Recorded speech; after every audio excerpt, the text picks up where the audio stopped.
వంగగీత గారు నామినేషన్ వేశారు, పవన్ కళ్యాణ్ గారు నామినేషన్ వేశారు. నామినేషన్ ఇద్దరు నామినేషన్ వేసిన తర్వాత మీరు ఏమనుకుంటున్నారు? ఓట్లు ఎవరికి వేద్దాం అనుకుంటున్నారు?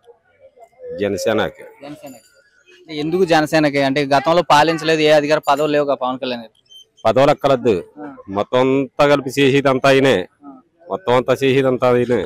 జగన్ గురించి మాట్లాడదాం, పవన్ కళ్యాణ్ గురించి మాట్లాడక్కర్లేదు. 1,00,000 ఓట్ల మెజార్టీ అంతే చెప్పవలసింది. 5 సంవత్సరాల్లో ఇక్కడ వైసీపీ ఎమ్మెల్యే కదా మీకు ఉన్నది, మరి పవన్ కళ్యాణ్ గారికి ఎందుకు ఓటేస్తున్నారు అంటున్నారు?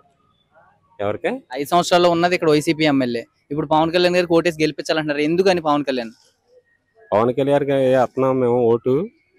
అది కాకుండా నేను తప్పని చేస్తాను. మాయి 25,000 కోట్లు తినేసాడు ఎవరో జగన్ కరోనా టైంలోని.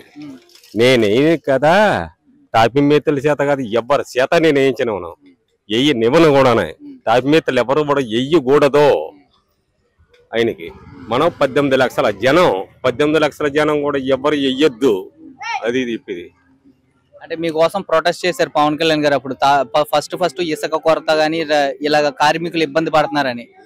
అంటే జగన్మోహన్ రెడ్డి గారు తర్వాత దానికి ఏమైనా సొల్యూషన్ తీసుకొచ్చారా? ఏమీ లేదు అబ్బాయి, ఏమీ లేదు. ఉన్నాగాడికి నాశనం చేశాడు మమ్మల్ని నాశనం చేశాడు. అంతే. సంక్షేమ పథకాల కింద ఇస్తున్నాం అంటున్నారు కదా, ఏమిచ్చాడు? ఎవరికి ఇచ్చాడు? మాకేం తెలియదు. తాపిమేతలు కానీ అది ఎవరికి ఇవ్వలేదు. ఎవ్వరికే తాపిమేతలు నాశనమే ఉందంతా మేమే నాశనమే, ఉన్నవాళ్ళు ఎవ్వరా కాదు.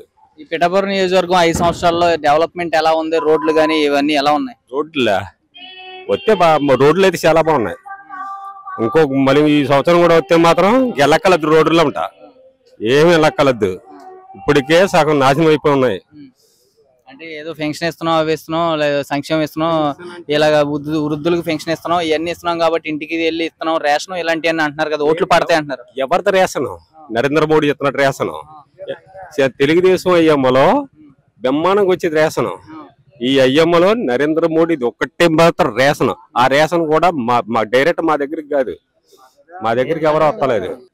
ఇది పిఠాపురం మొత్తం మాకు అదృష్టమండి. పవన్ కళ్యాణ్ గారికి మామూలుగా కింద పెంటల దుంపల్లా ఉన్నాయండి ఓట్లు, కింద నుంచి ఊడతాయండి.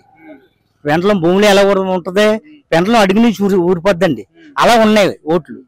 పైన మామిడి చెట్లు అడిగండి అలా, అవి కాయలు మామిడి చెట్లులా ఉన్నాయండి అలా, అది రాలిపోయి తప్ప ఏముండదండి. మా కింద అడిగి నుంచి పాకేసిందండి, పెంటల పోదులో పాకేసి ఉన్నాయి దుంపలు.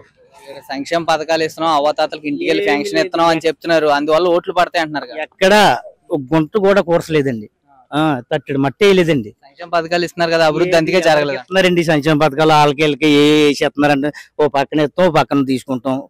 100 రూపాయలు ఇస్తాం, 10 రూపాయలు ఇస్తాం, 100 రూపాయలు తీసుకుంటాం. ఇంకా అయ్యేనండి సంక్షేమ పథకాలు.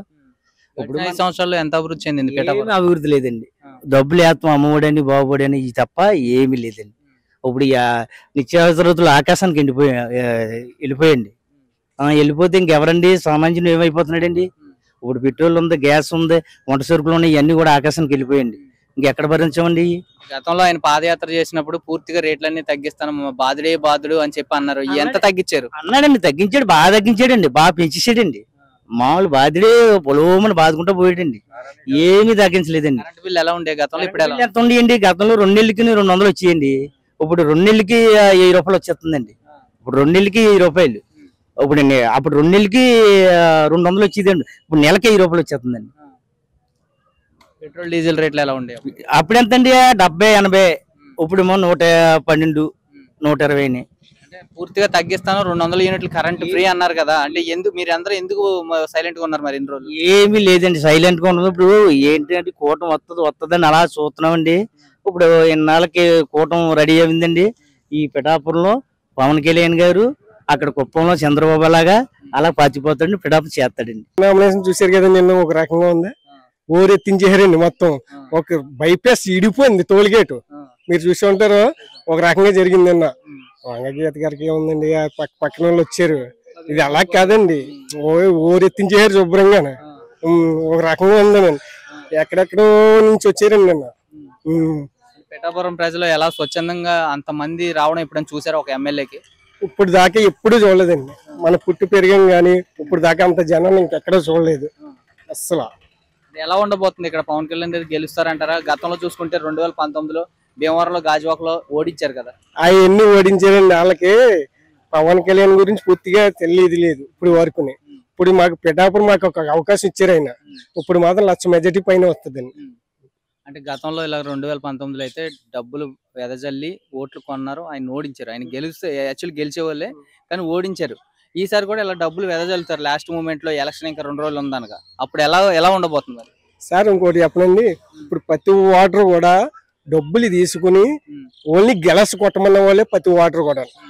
మన డబ్బు మనం తీసుకోమన్నాక అందరు కూడా చెప్పేది మనదే డబ్బు తీసుకోండి, తీసుకుని గెలస్కి వేయమంటున్నారు. అంటే 2 ఓట్లు వేయాల్సి ఉంటది, ఒకటి ఎంపీకి ఎమ్మెల్యేకి. తెలుసా మీకు 2 ఓట్లు ఎవరెవరు?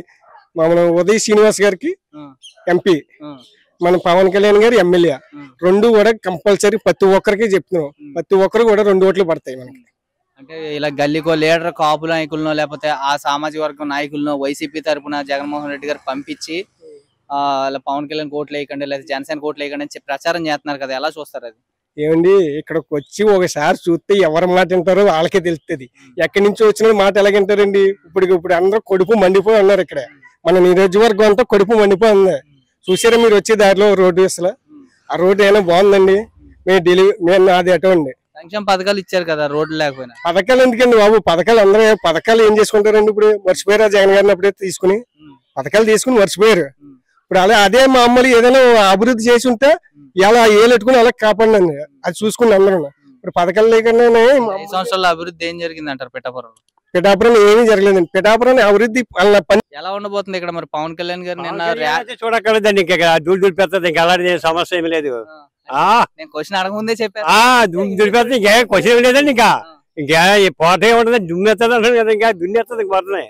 సీట్లు పోటీ చేసాడు, 2 చోట్ల ఓడిపోయాడు. అలాంటి వాడికి ఓటు వేసినా వేస్ట్ అని జగన్మోహన్ రెడ్డి గారు చెప్తున్నారు. జగన్మోహన్ గారు ఇంకేం తెచ్చండి, దొంగసారి బెట్టికేసుకుని బొక్కడిపోయిందని ఆయన చెప్తుంటేనే పులకరాయి కొట్టించారంట కదా పవన్ కళ్యాణ్ గారు, చంద్రబాబు నాయుడు గారు కొట్టించారంట. ఆడు కొట్టించలేదండి, నీ దొంగలాడికి వాడి కొట్టించుకున్నాడు. లేకపోతే అక్కడ కొడుతున్నది చాలా తేడా వస్తుందండి. పవన్ కళ్యాణ్ గారు నామినేషన్ అయితే వచ్చిన జనం నేను వెళ్ళామండి, మేము పిఠాపురం ఓకొత్తారు వాళ్ళ జనం ఓసుకోతాండి. ఇంకా అంతా పక్కా నీకు ఏం అనుమానం లేదు. కొంతమంది అంటున్నారు మీలాంటి పెద్దోళ్ళు, నామినేషన్ అంటే నా మాత్రం వెయ్యాలి కాబట్టి వేస్తున్నారు కానీ గెలుపు తథ్యం అంటున్నారు. అసలు ఏమి లేదండి, ఇంకా ఓస్తాకంగా మేము ఓసిపోతాండి. ఇంకా గీత గారి పరిస్థితి ఏంటి?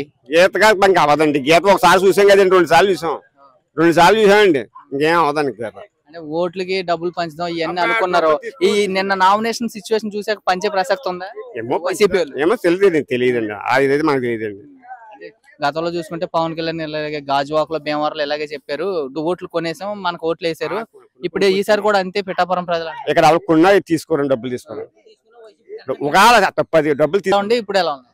ఇప్పుడు ఏమన్నాయంటే గతంలో చంద్రబాబు నాయుడు కదా కరెంట్ బిల్లు అయి పెంచలేదు, వచ్చాక 2 సార్లు పెరిగాయి. ఆర్టీసీ పెరిగిపోయింది, పెట్రోల్ పెరిగిపోయి అన్ని పెరిగిపోయి ఇంకా తిమ్మా సొకటి. అంటే మరి సంక్షేమ పథకాలు ఇవ్వాలంటే మరి రేట్లు పెంచాల్సిందే కదా, మరి లేకపోతే ఎక్కడి నుంచి తెచ్చిస్తారు? ఇవ్వమని ఎవరు చెప్పాడు? పెంచమని ఎవరు చెప్పారు? వాళ్ళు పెంచారంటే ఇవ్వనాక పెంచనాక ఆసరా చేశారంటే అలాగే పెంచేస్తాడు, ఇస్తున్నాడు, సరిపోయింది. అది చేస్తారు తీసుకుంటున్నారు. 5 సంవత్సరాలు రోడ్లు కానీ వాటర్ కానీ లేదంటే రైతులకు ఇబ్బందులు కానీ ఏమైనా పట్టించుకున్నారా? రైతుల గురించి అయితే అన్నాడు కానీ రైతు భరోసా చేస్తాను చేస్తాడని అన్నాడు. రోడ్లు అయితే ఎక్కడ దారుణమే, చేయలేవు రోడ్లు. రైతు భరోసా ఎంత పడుతుంది? 15,000 అన్నా, 13,000 అన్నాడు. 6,000 5,500 ఒకసారి ఇస్తున్నాడు మోడీ. 6,000 ఇందులో అంటున్నాడు. ఆ మోడీ పడతాయి పోతున్నాయి. అంటే సగం కేంద్ర ప్రభుత్వం ఇస్తుంది కదా, ఆ విషయం తెలుసు. 6,000 కేంద్ర ప్రభుత్వం, 5,500 ఈయనని. అది ఓవరాల్ గా స్టేట్ లో గవర్నమెంట్ చేంజ్ అవుద్దాం, మళ్ళీ జగన్ గారు వస్తారు. మళ్ళీ జగన్ గారు చెప్పలేం, అంతా మళ్ళీ కొత్త ప్రభుత్వం వస్తుంది.